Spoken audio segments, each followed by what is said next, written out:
Hello guys, and welcome back to another class of our course about the complete introduction to Java programming.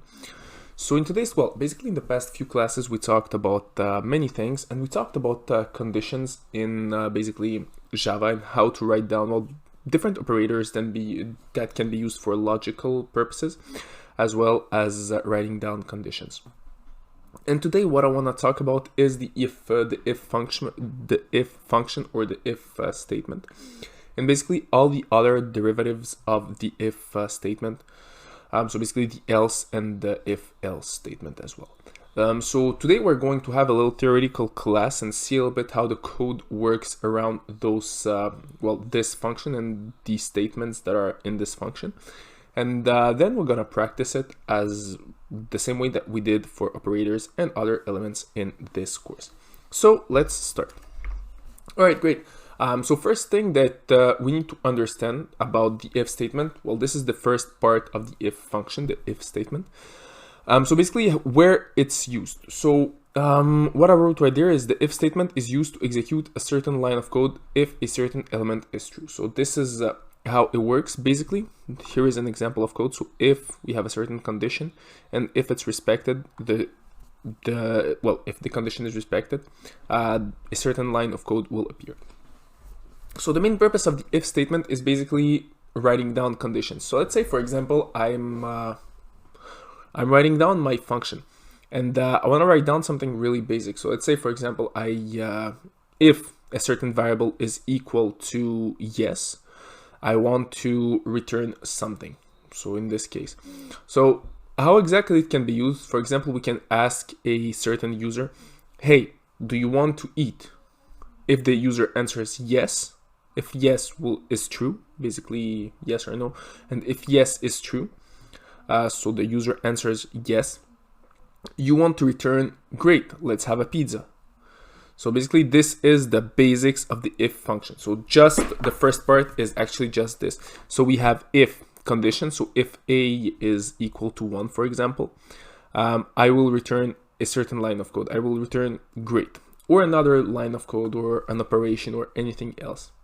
So this is really the first part. So if it's false, then nothing will be returned. So in this case, this is the first part of the if statement. Second part is adding the else statement to the if statement. So here I wrote down the else function, but it's basically the if function, but with the else statement. It's more the the else statement. So how exactly the statement is used? It's pretty simple. So it's used with an if function. It's pretty important. So we write down an if function.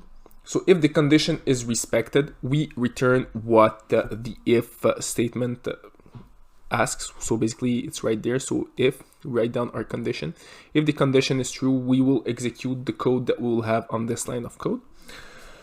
If it's false, so basically else, otherwise, if the if statement is false, we're going to execute this line of code right there. So basically it allows us to have two possibilities. So in this case, if it's true, something will be returned. If it's false, something else will be returned. So in this case, it's possible. Let's say, for example, if we come back with our example of the pizza. So let's say we have someone and we ask our user, "Hey, do you want to eat?" The person says yes, you will return, "Let's have a pizza." The person returns no, then you will be able to tell her, "Great, let's go for a walk," for example, once again. So in this case, the person will be able to choose between yes or no and return yes or no. So in this case, basically this is a basic example, but if you want to understand the else statement, how it works, pretty simple. So first step, you need an if statement. So the if statement will be the first condition, and the else statement will simply complete the if statement. It can be used alone. Well, it's usually not used alone. It's really used with the if statement. So last thing is the else if. So here I have a little mistake, but basically it's just the else that should be right there. I just spotted. But pretty simple. Let's say you want to have more than one condition. So let's say the person, instead of saying yes or no, you want the person to be able to say maybe or anything else. So pretty simple. And you want to set up other conditions. So pretty simple. The else if works also with an if function. So if the if statement is really the basis of the if function, then you can add else or else if. So basically here we have our if function. So basically our first condition is right there. So we ask someone, hey, do you want to eat a pizza? If the person says yes, then if yes is true, so basically the person says yes, we will return great, let's have a pizza. If the person here says no, we can set up another condition. So if the person says maybe, then you will return something. If the person says no, you want to return something else. So basically the else if is just adding another condition to the if statement. So basically the else will simply close the statement. So if the element is true, I return something. If it's false, I return something else. With the else if statement, it's a little bit different.